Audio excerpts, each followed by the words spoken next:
За, сайн уу? Энэ удаагийн бичлэгээр хэдүүлээ юу ярих гэж байгаа вэ гэхээр байна штэ. Эсэлтийн ерөнхий шалгалт болон тэрэнд яаж бэлдэх вэ? Болон түүнээс гадна өөр бусад шалгалтуудад ч гэсэндээ одоо миний ярих байгаагаар та хэд бэлдэж болно үр дүнтэйгээр.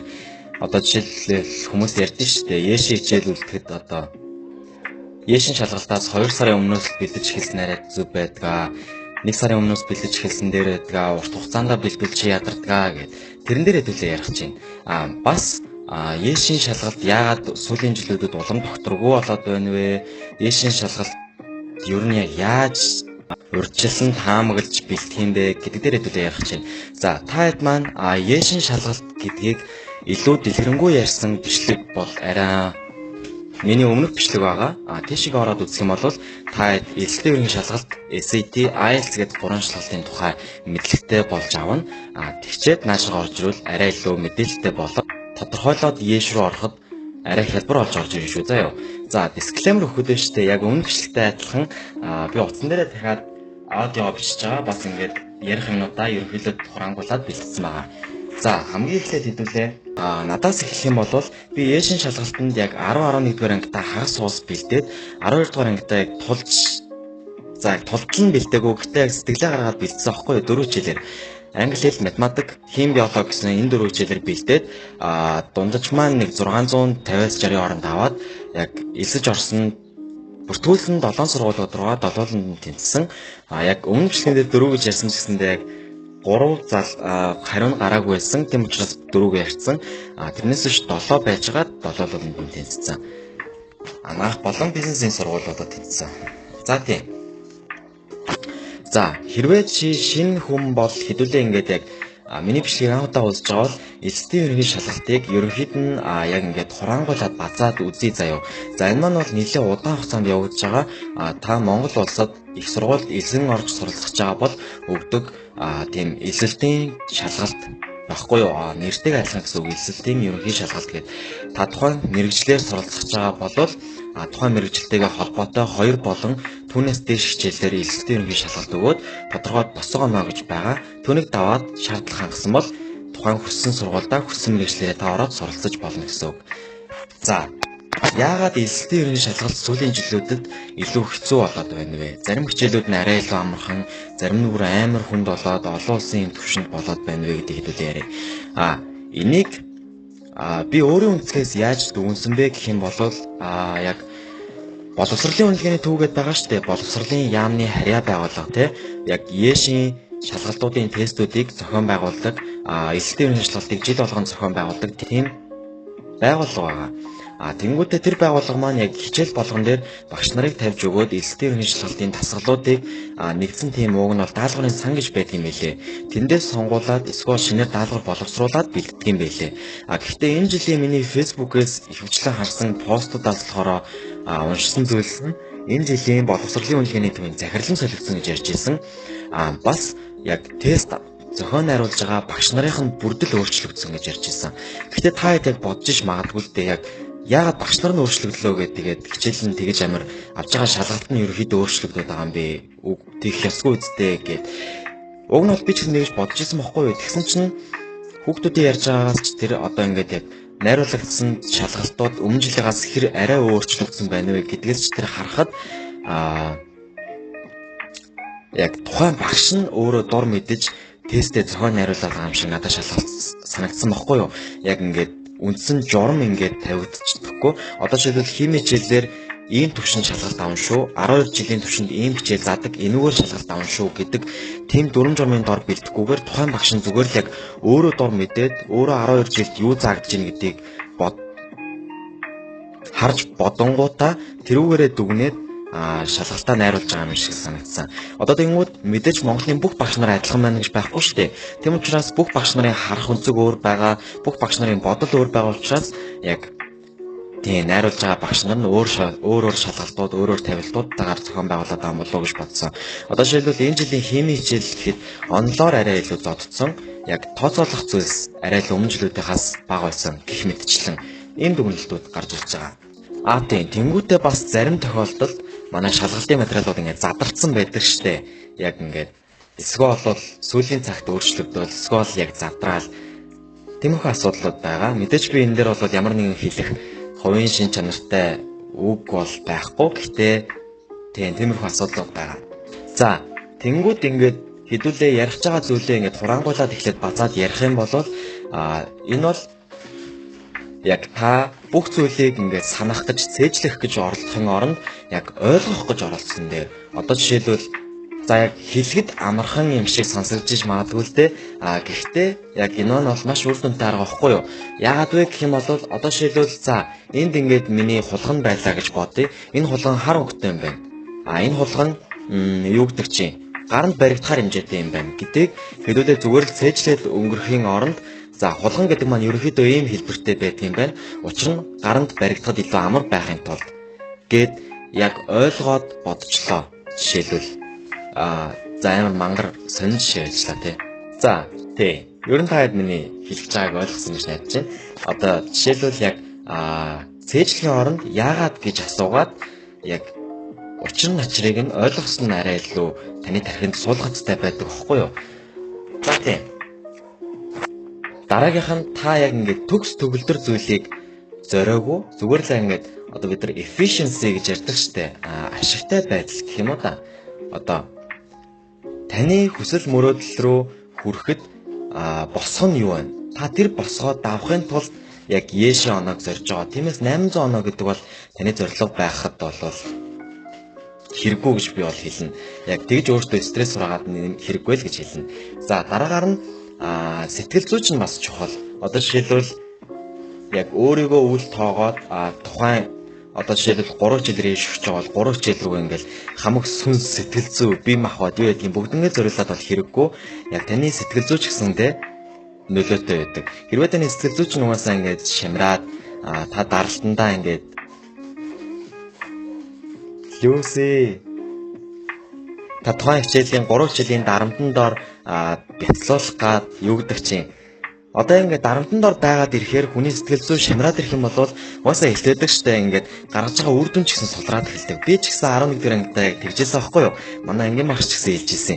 Чи нэг бол амар бие тоогод байна. Нэг бол чи яг өөрийнхөө яаж дарамтан доор хичээл хийхээ зохицуулж чадахгүй байна гэд хэлжсэн. Тэгэхээр би яг за би чадахгүй юм байна. Энэ дээр анхаарах хэрэгтэй байх шүү гэд өөртөө дүгнэлт хийжсэн баггүй юу?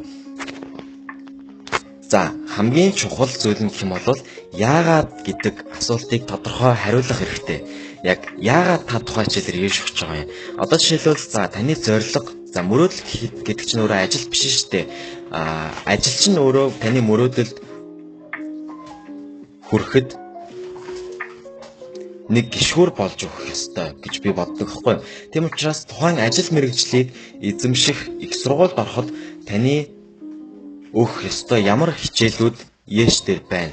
Тэгээ одоо жишээлбэл та эмч болох жилөө гэж бодъё л доо. Хим биологи хичээл байдаг. Тэгээ Монгол улсад хим биологи хичээлээр за та бэлтжилээ гэж бодоход яагаад гэдэг асуулт нь бол эмч болох чинь. Гэх юм бол та угаасаа зарим өдрүүдэд ингэ шамтган заяа. Би заавал эмч болох ёстой ч юм уу гэж бодон заяа. Өчнөө багасаа мөрөөдсөн байсан ч тэгж бодно.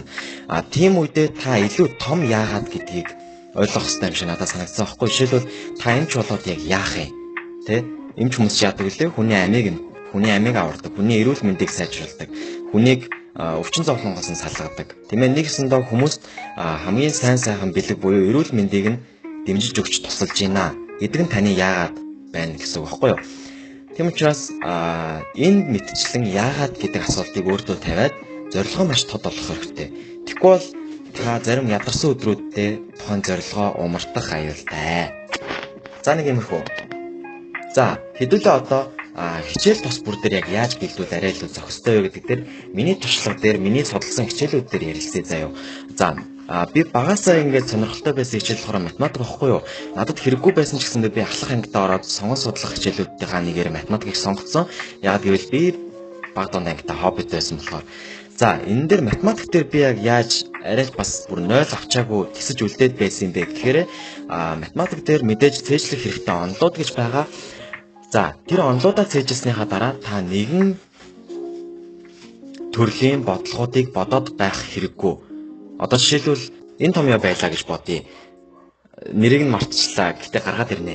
Яг энэ томьёогоор за 3-ны 3 дахь талыг олдог байлаа. Тэгш өнцөгт 3-ны гэж бодоход та энэ бодлогон дээр зөвхөн нэг л төрлийн бодлого бодох нь маш зохисгүй. Одоо жишээлбэл А квадрат дээр нэмэх нь Б квадрат тэнцүү С квадрат гэдэг тэгштгэл байлаа гэхэд зөвхөн С квадратыг нь олох тэгштгэл та бодоод байх юм бол та бусад хэсгийг нь алдаад эхэлнэ. Одоо жишээлбэл энэ томьёогоо та цээжилсэн бол энэ томьёогоо цээжрээ бодож байгаад яг энэ томьёогоор бодож болох бодлогонууд юу вэ? Бүгднийг бүх төрлөөр нь бодоод үзсэн дээр. Одоо жишээлбэл яг ингэсэн байхгүй өмнө бичлэгэн дээр авч ирсэн жишээ шүү заяа. Энэ томьёог мэдчихвэл, томьёог та энэ талаас нь мэдчихвэл, энэ талаас нь бас мэдж байгаа хэрэгтэй. Томьёог та энэ талаас нь мэдчихвэл яаж харуулах нь зүгээр юм те. За энэ талаас нь мэдж байгаа бас хэрэгтэй. Гэх хэрэг мэдчихлэн. Нэг томьёог та аль талаас нь харсандаа цээжилсэн байвал тэр томьёотой ажиллаж чаддаг байвал танд маш том давуу тал болно гэсэн үг байхгүй юу? За математик дээр нэг иймэрхүү байна. Харин англи хэл дээр яах вэ гэвэл англи дээр угаасаа та яг grammar буюу өгүүлбэрийн бүтэц эсвэл дүрм гэл ингээл өөрийгөө шаналгаал ингээл байдаг. Ингээл байх нь маш буруу. Учир нь англи хэл гэдэг чинь бүтэц гэхээсээ илүү харилцан ярианд үг хамгийн их голж орж ирдэг байхгүй юу? Та хичнээн төгс ярьдаг одоо төгс англи хэлний дүрмүүдийг мэддэг байлаа ч гэсэндээ та үгнүүд чинь хангалттай бус бол таны англи хэлний төвшөрөөс саяхгүй. За ялангуяа англи хэлний Ешийн монгол хэлний Еш бол англи хэлний монгол улсын Еш бол голчлон vocabulary буюу үгсийн сан дээр анхаардаг штэ. Та хэрэг үг мэдчихин тэрүүгээрээ та илүү хол явнаа. Дүрмээс арай илүүтэй байна. Тэ? Тэгж явдаг. За тийм учраас англи хэл дээр би юу гэж зөвлөх вэ гэхээр vocabulary буюу үгсийн сангаа сайжруулчих. Хажуугаар нь унших хурдаа сайжруулчих.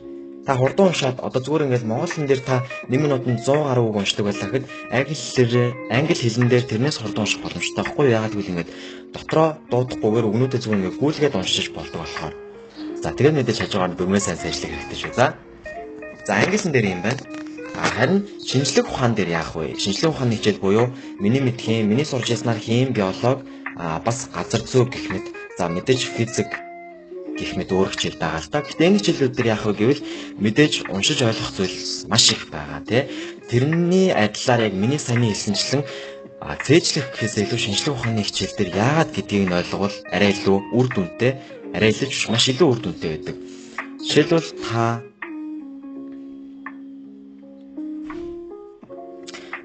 бактери гэдэг сэдв байлаа гэж бодъё биологи хичээл дээр. Бактерийг юугаар устгадаг вэ гэх юм бол бактерийг антибиотик гэдэг төрлийн эмнүүдээр устгадаг. Одоо антибиотик нь хоёр төрлийн үйлчилгээтэй. Тийм, антибиотикийн хоёр төрөл байдаг нь бактериоцид болон бактериостатик. Бактериоцид нь бактерийг шууд хөнөөж устгадаг бол бактериостатик антибиотик нь болохоор үржлийг нь зогсоодог гэх мэтчлэн. Одоо тэнгууд яг яаж тэгдгийг, яагаад тэгдгийг, бид нар яаж тэрийг нээж ийсэн гэх мэтчлэн ер нь л яг ингээд хамгийн таны шинжлэх ухааны хичээлээр асууж явах гол хэстэй асуултууд нь яаж, яагаад, хизээ гэдэг асуултууд байдаг аахгүй юу?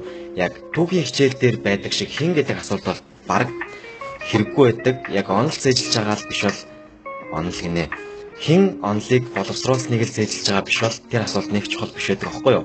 За тэрнтэй адилханаар та хин яаж хизээ гэдгийг нь асуугаад тухайн асуултуудаа хариулаад сурчих юм бол шинжлэх ухааны хичээлүүд ерөнхийдөө бол маш сонирхолтой.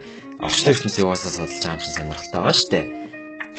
Нэрээ тийм. Миний яг ашигладаг байсан нэг арга нь болохоор би яг 10 11-р ангита номнууд дээр байдаг хичээлийн сэдвүүдээ зүгээр л ингэж үзэж байгаа сэдвүүдээ хуулаад бичдэг байсан байхгүй юу? Хуулж бичээд цээжлээд цаа сурчлаа гэд өөрийгөө хайчдаг байсан байхгүй юу? Гэхдээ тэр бол маш их цаг авдаг байсан. Би өөрөө хурдан бичдэггүйсэн учраас маш их цаг авдаг байсан. Нааг маш их залхааж исэн, маш гар өвтгдөг байсан. Одоо та харах юм бол ингээд миний энэ хоёр гарны яг энэ хэсгийн булчин ингээд өөр нэг тийм пропорцоо алдсан байгаас ингээд энэ баруун гараараа би ингээд голчлон бичдэг байсан учраас миний баруун гарны энэ булчин ингээд маш хатуу болсон зүүн талынхаас илүү. Тэгэхээр тэр бол мэдээж гоё байгаагүй. 12 дугаар ангитаа орж ирээд би яг яаж арай илүү өөр нөлөөтэйгээр сурсан бэ гэхээр ба штэ. Номнуудтайгаа мэдээж тулж ажиллаад уншиж исэн. Тэрний хажуугаар флаш карт гэж байдаг штэ. flash card гэдэг монголоор юу гэж тайлбарлах юм бол одоо жишээлбэл ингээд нэг юм жижигхэн цаас байлаа. Ямар ч хамаагүй цаас заяа. Зүгээр л яг бутарч унчихгүй цаас. Тэрний нэг талд нь та тухайн одоо онлынхоо нэр ч юм уу эсвэл тухайн цээжлэх ёстой зүйлсийнхаа нэр үг гэдрийг ингээд бичлээ гэж бодъё. Арт талд нь утгууд, хариултуудыг бичнэ. Одоо жишээлбэл энэ дээр химийн хувьд атом гэдэг үг байлаа гэж бодъё. Та жишээлбэл атом гэдэг яг юу юм бэ гэдгийг тодорхойлтыг нь цээжлэмээр байлаа гэж бодъё. Тэгвэл нөгөө талд нь утгыг нь бичингүүтээ ямсын хамгийн жижиг хэсэг буюу атомос гэдэг үгнээс гаралтай. Атомос гэдэг нь өөрөө цаашид хуваагдахгүй гэсэн үг. Гэж цээжиж болно. Маш сонирхолтой. За энэ маань яаж таны сурах арга барилд арай илүү үр нөлөөтэй юм бэ гэхээр та номоо уншаад шүлэг цээжилж байгаа юм шиг цээжлэхээс арай илүү үр нөлөөтэй байдаг нь та яг цээжлэх хэрэгтэй зүйлсээ л энэ байдлаар цээжлэнэ. Яг шал хэрэггүй баахан зөндөө олон өгүүлбэр цээжлээд байна гэсэн үг биш байхгүй юу? Жишээлбэл математикийн онолууд дээр хүртэл флаш картын аргыг ашиглах нь маш үр нөлөөтэй байдаг. Бас миний өөр нэг цээжлэг байсан арга нь бусдад заах болон өөрийнхөө хоолойг бичих байсан байхгүй юу? Би одоо жишээлбэл биологи болон хими хичээл дээр ялангуяа ингээд цуг судалдаг байсан найздаа ингээд заадаг байсан. Яг би тухайн зүйлийг зааж ивэл би мэдж гинэ гэсэн үг. Тэгээд та яг ингээд анзаарах юм бол та тухайн зүйлийг заагаад тайлбарлаад өөрийнхөө аудиог бичиж байхдаа та яг ямар тал дээр арай илүү мартцсан байна гэдгээ гаргаж ирэх нь маш хялбар болоод ирдэг. Та ингээд шүлэг цээжилж байгаа аль хэсгийг мартчихлаа гэдгийг ингээд анзаардаг штеп. Тэрнтэй л яг адилхан гэсэн үг. Гэхдээ аудионы тал дээр болохоор би яг ингээд өөрийнхөө Facebook руу өөрийнхөө Messenger voice аудиогоо бичээд явуулдаг гэсэн аахгүй юу? Хүнд яг уншуулах шаардлагагүй. Тэгвэл өөрийнхөө яг энэ шиг ингээд чалчиж байгаагаа бичээд явуулдаг байсан. Тэгээд аль хэсэг дээр би дутууд цээжилсэн байна, аль хэсэг дээр би алдаж цээжилсэн байна гэдгийг харахад арай л амруулдаг байсан надад. Тийм. Өөр 2-3 арга хэдүүлээ илүү онцгойлж ярих юм бол миний ихэвчлэн ашигладаг байсан арга нь помодоро гэдэг арга. Яг помидор гэдэгтэй адилхан засагж байгаа. За, яагаад би энэ аргыг ашигладаг байсан бэ гэхээр би өөрөө ингээд яг удаан хугацаагаар анхаарлаа төвлөрүүлж чаддаггүй байсан байхгүй юу? Яг яагаад чи мэдгүй би ихтэй ингээд нэг юм уншаад суухаар ингээд бүр амар сонирхол төрөхгүй л бол 50-60 минут 2-3 цаг ингээд тасралтгүй сууж юусоо чаддаггүй сахгүй ингээд хөл салганаад ингээд бүр зөөр сууж чадахгүй байдаг гэсэн. Яг нэг өрөмний өчиг гэдэг шиг те. За тэгэхээр помодоро гэдэг арга нь яад юм бэ гэхээр тодорхой хугацаанд ажиллаад эсвэл хичээлээ хийгээд тодорхой богино хугацаанд амралтаа авах арга. Гэхдээ энэний гол утга учир нь гэх юм бол та жишээлбэл 5 минут хичээл хийлээ гэж бодоход 1 минут амарна. Та яг анзаарч байна уу ингээд 5 минут хичээлээгээд 5 минут амраад ах юм бол энэ бол хичээл хийж байгаа амарж байгаа явдал биш ээ. Та зүгээр л цаг нь хөтөөж ийн гэж үздэг байхгүй юу? Учир нь яг хичээлээ хийж байгаа хугацаа чинь яг амарж байгаа хугацаанаас чинь их байж иж таны хүлээж авч байгаа мэдээлэл чинь арай илүү тогтнож өгнө. Та арай илүү би ингээд хичээлээ хийж ин шүү гэдэг тохиог тархиндаа өгнө гэсэн үг байхгүй юу? Миний ашигладаг байсан хугацаанд болохоор би 25 минут хичээлээ хийгээд 5 минут амраад явдаг байсан байхгүй юу?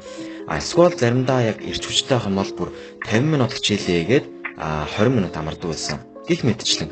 Эсвэл бол бүр яг гоё явъя гэх юм бол би 1 цаг хичээлээ хийгээд тэгээд нэг анги аним үзээд аним чинь 20-с 22 минутын урттай байдаг штэ.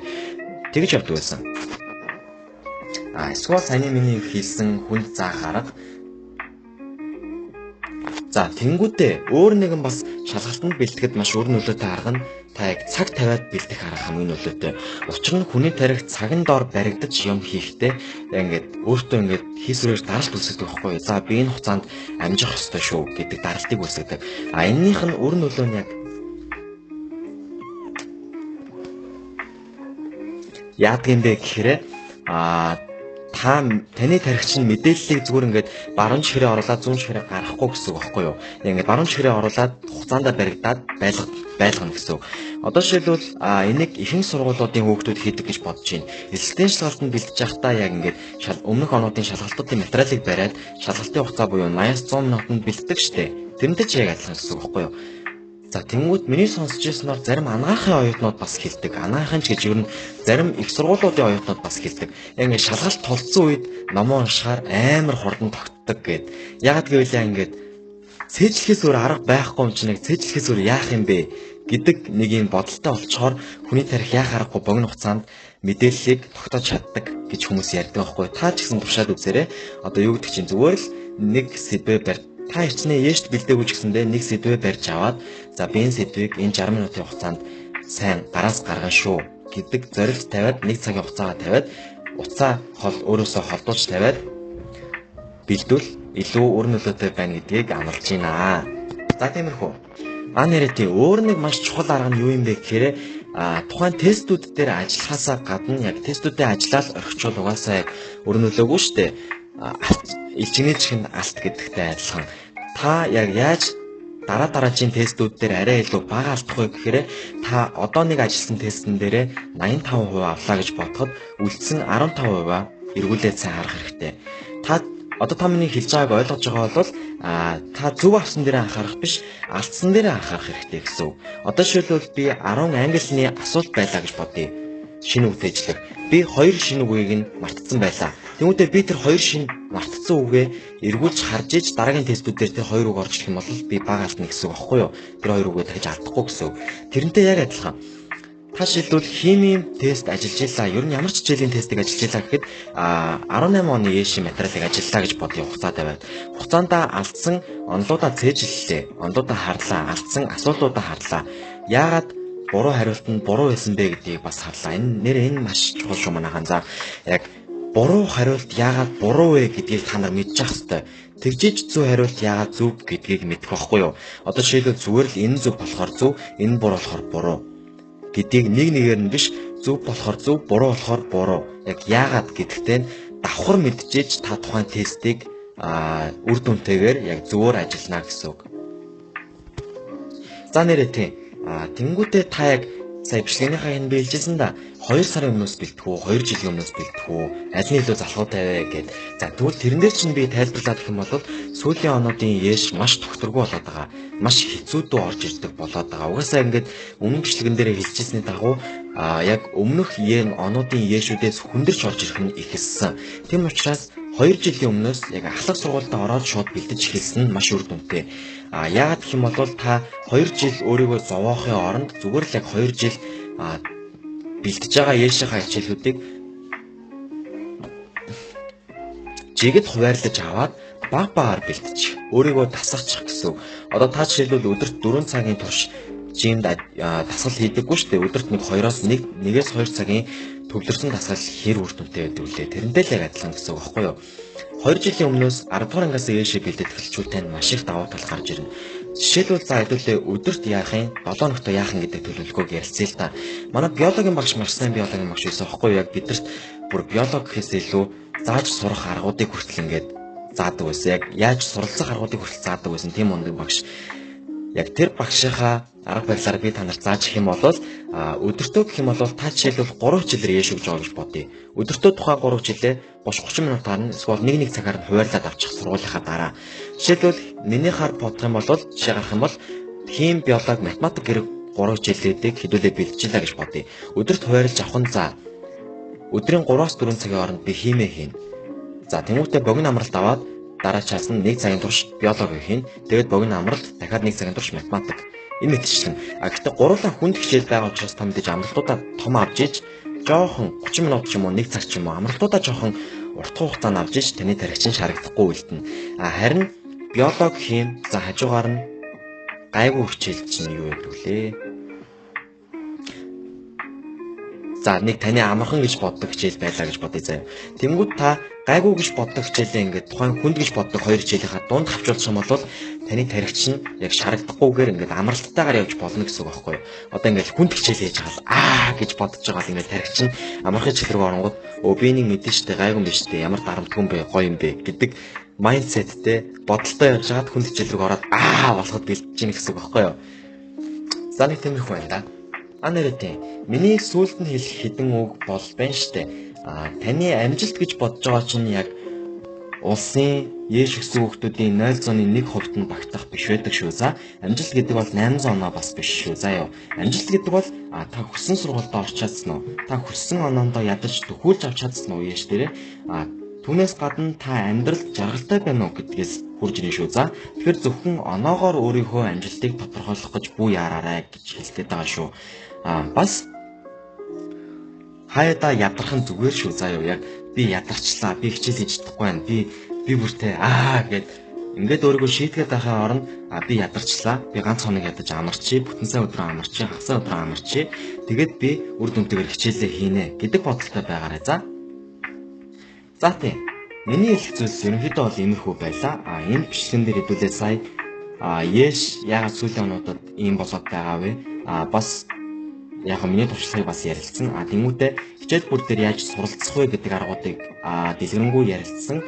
Та тусаа болсон гэж найдаж чинь мэдгүй зүйлээ мэдж авсан гэж найдаж чинь. Нэрээ тийм. Хичээл бэлдэх арга дээр та яг өөр хүний зөвлөсөн аргыг биш өөрт чинь аль нь илүү тохирж ийн гэдгийг сонгоорой. Угаасаа хүн болгон өөрөөр сурдаг учраас. Тэгээд өөр ярьсан зүйл нь гэх юм бол тийм ингээд ярьсан да. Тийм. Тэгээд та тус болсон бол яг өөр тус болно гэж бодож байгаа найз руугаа бас миний бичлэгийг шеэрлээрэй, хуваалцаарай. Бас дараагийн бичлэгүүд хийхийг үзмээр байвал ерөнхийдөө бол би ингээд яг боловсролын системд болж байгаа асуудлууд мөн шалгалтуудын форматууд буюу форматууд гэдгээс гадна яг энэ хэдийг ганц хийхгүйгээр хим, биолог, мат, англи хэл ерөн л яг ингээд хичээлүүд дээр гүнзгий тийм сэдвүүдийг яг тайлбарлаад явуулж байгаа шүү. Хөгжилтэй байдлаар таадад үлдхүүц байдлаар ингээд тайлбарлаад явуулж байгаа. Гол нь надад ямар хичээл арай илүү ямар сэдв ингээд сурмаар байгаагаа коммент дээр үлдээгээрэй. Бас лайка дараад, subscribe дараад. Тэгээд шалгалтанд амжилт хүсье. Баяр таа.